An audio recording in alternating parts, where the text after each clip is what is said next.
Hello student, this is एम को और आज के वीडियो में आप सभी का स्वागत है। Today's topic is assets realised.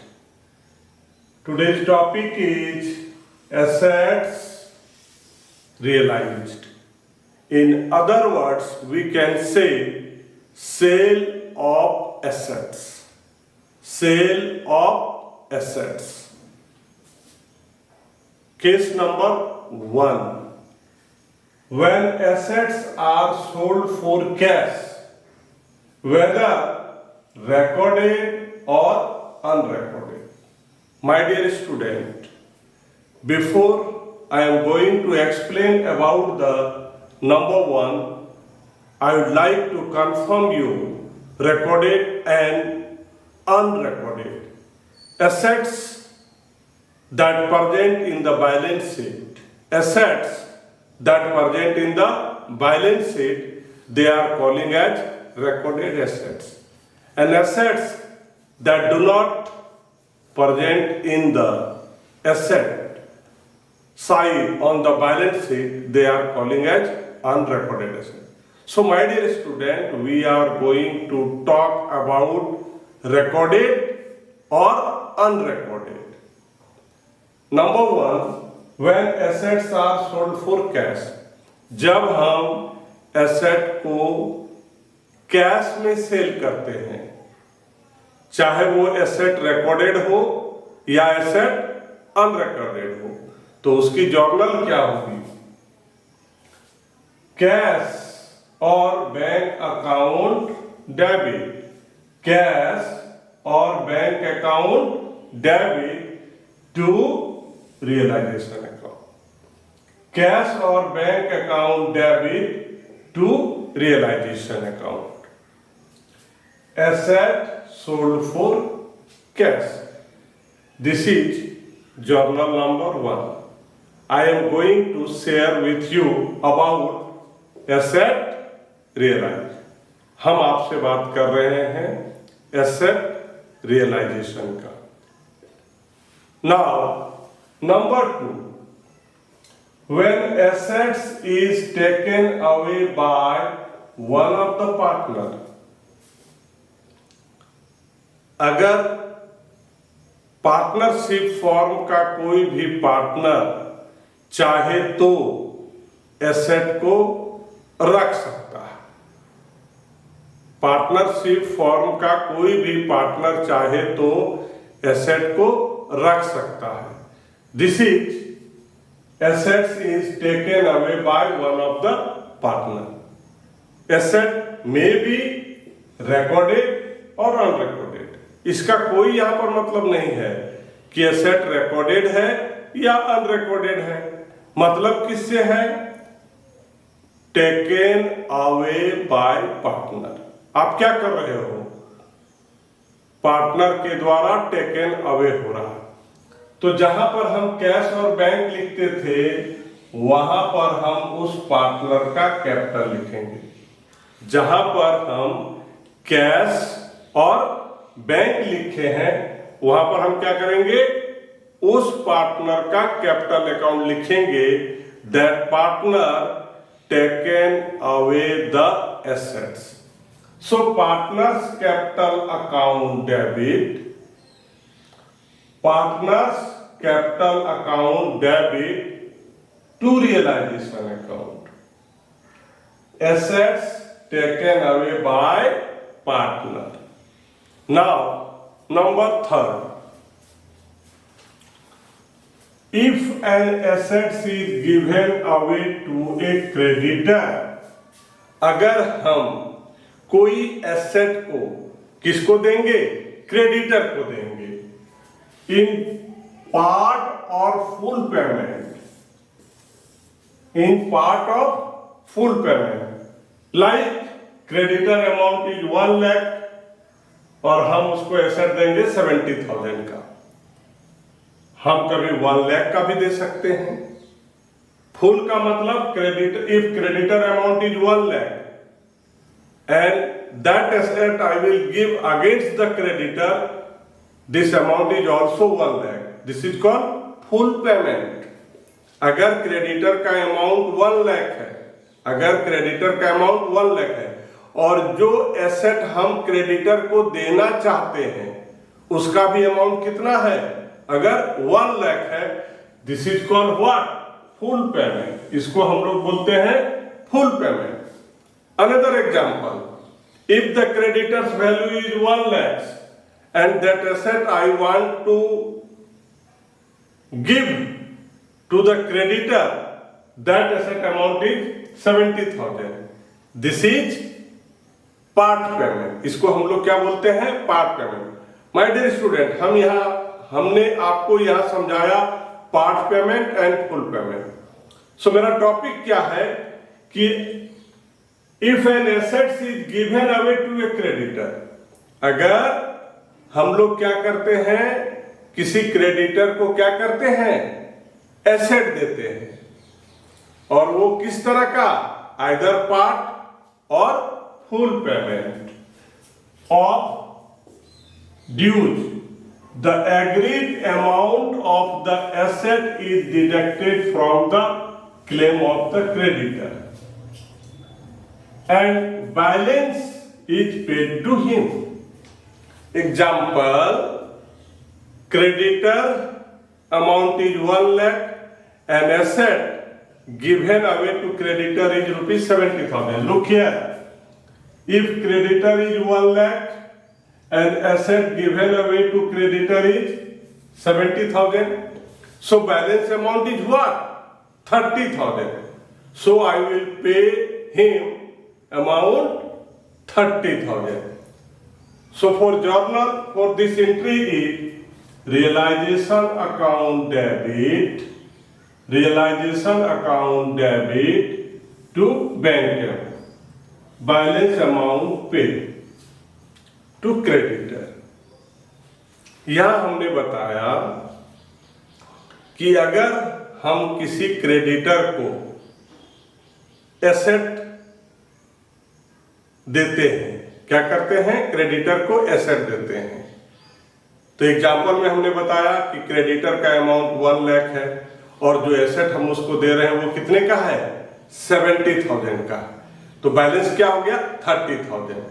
तो हम 30,000 उसको पेमेंट करेंगे। उसके लिए जर्नल क्या पास करेंगे, realisation account debit to bank account. तो balance amount is what, 30,000। Now, number 4, it also mentioned in red. That means keep in your mind, no entry pass for the transfer of asset to the creditor. अगर question में part payment, full payment, balance की चर्चा नहीं हो, अगर question में creditor को हम क्या करते हैं, गिवन अवे एसेट्स, अगर हम उसको क्रेडिटर को एसेट देते हैं, and there is no any information about part payment, full payment, balance, that time there is no requirement of journal. ऐसे सिचुएशन में कोई जर्नल बनाने की जरूरत नहीं है। Once again, number 4, no entry pass, entry pass नहीं करना है for the transfer of assets to the creditor. अगर हम किसी क्रेडिटर को एसेट का ट्रांसफर करते हैं तो उसकी कोई एंट्री नहीं होगी। एंट्री होगी if there is information about part payment, full payment और balance. Now a note for asset realization, a special notes for asset realized. What are they? Look here. If the question is silent about the realization of an asset, अगर question में किसी asset के बारे में realisation की कोई चर्चा नहीं हो, माय डियर स्टूडेंट ध्यान रखिएगा, हम बात कर रहे हैं एसेट रियलाइजेशन का, कि अगर क्वेश्चन में अगर किसी एसेट के रियलाइजेशन के बारे में कोई चर्चा नहीं हो तो ऐसे सिचुएशन में आप क्या करेंगे? It is assume that asset has not realize any amount. इसका मतलब हो गया कि यहां पर एसेट का रियलाइजेशन नहीं हो रहा है। अगर क्वेश्चन में, फिर से एक बार हम रिपीट कर रहे हैं, अगर किसी एसेट के रियलाइजेशन के बारे में कोई चर्चा नहीं है तो हम लोग भी चुप लगा देंगे। क्या करेंगे? हम लोग भी चुप लगा देंगे। किसी तरह का यहां पर एसेट का रियलाइजेशन नहीं होगा। Realization account, partners capital account, bank account. My dear student, I am going to explain about you asset realization. My dear student, हम आपको पढ़ा रहे हैं सेल ऑफ एसेट्स। अब हम यहाँ पर अकाउंट की बात करते हैं कि अगर रियलाइजेशन अकाउंट में अगर सेल ऑफ एसेट्स हो, taken over by assets taken over by partner हो और पेमेंट टू द क्रेडिटर हो as a assets, given away assets to the creditor, तो ऐसे सिचुएशन में रियलाइजेशन में आप कहाँ लिखेंगे? पार्टनर्स कैपिटल में कहाँ लिखेंगे और बैंक अकाउंट में कहाँ लिखेंगे, उसके बारे में हम आपको बता रहे हैं। तो सबसे पहले हम आपको बताते हैं कि अगर रियलाइजेशन अकाउंट होगा और हम सेल ऑफ एसेट्स करेंगे, वेदर रिकॉर्डेड और अनरिकॉर्डेड, दोनों की एंट्री सेम होती है, चाहे वो रिकॉर्डेड हो या अनरिकॉर्डेड। माय डियर स्टूडेंट, याद रखिएगा, रिकॉर्डेड हो या अनरिकॉर्डेड, अगर सेल ऑफ एसेट्स होगा जिसको हम एसेट रियलाइज बोलेंगे तो हम रियलाइजेशन अकाउंट के क्रेडिट साइड में लिखेंगे बाय कैश और बैंक अकाउंट। रियलाइजेशन अकाउंट के क्रेडिट साइड में बाय कैश और bank account cell of assets, यहां पर हम लिख देंगे सेल ऑफ एसेट्स। एसेट्स चाहे रिकॉर्डेड हो या unrecorded.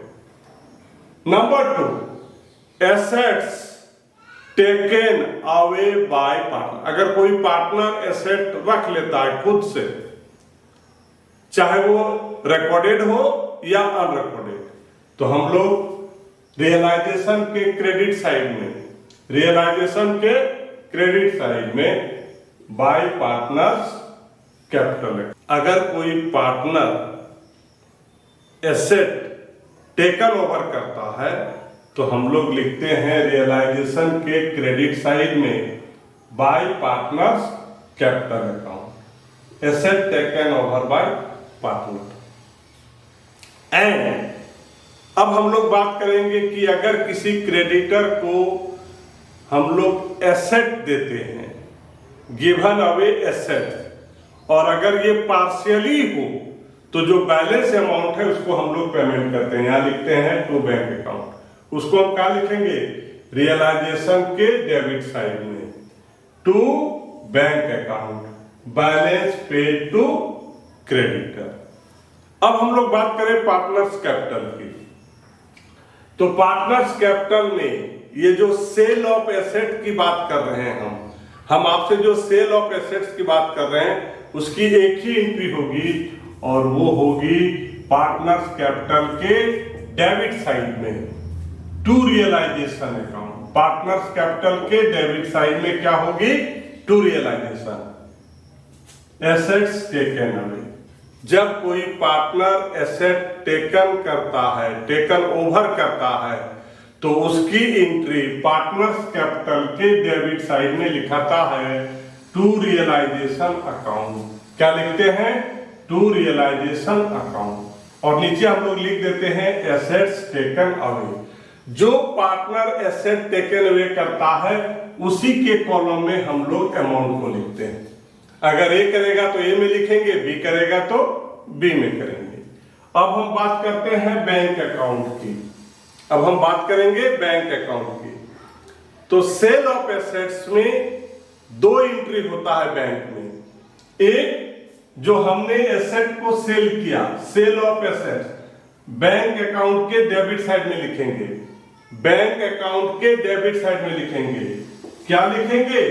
To realisation account, to realisation account, और नीचे लिख देंगे सेल ऑफ एसेट्स। और दूसरा एंट्री जो हमने क्रेडिटर को पेमेंट किया था बैलेंस अमाउंट, उसकी एंट्री बैंक अकाउंट के क्रेडिट साइड में, बैंक अकाउंट के क्रेडिट साइड में। क्या? By realization account, by realization account, balance paid to creditor. My dear student, today you have learned from me about sale of assets, the treatment of sale of asset। आज हमने आपको बताया कि अगर dissolution form में अगर asset को हम लोग सेल करते हैं, वेदर इट इज रिकॉर्डेड और अनरिकॉर्डेड, अगर कोई पार्टनर टेकन ओवर करता है, वेदर इट इज रिकॉर्डेड और अनरिकॉर्डेड, और अगर हम किसी क्रेडिटर को उसके ड्यूज अमाउंट के बदले में कोई एसेट देते हैं, तो जो पार्शियल अमाउंट है उसको हम कैसे पेमेंट करते हैं, ये आज हमने आपको बताया। नाउ माय डियर स्टूडेंट, अगर आपको मेरी वीडियो अच्छी लगती है और आप चाहते हैं कि हम आपके लिए वीडियो बनाएं, तो प्लीज मुझे सपोर्ट कीजिए। मुझे सपोर्ट करने के लिए मेरे चैनल को लाइक कीजिए, सब्सक्राइब कीजिए, शेयर कीजिए। Thank you.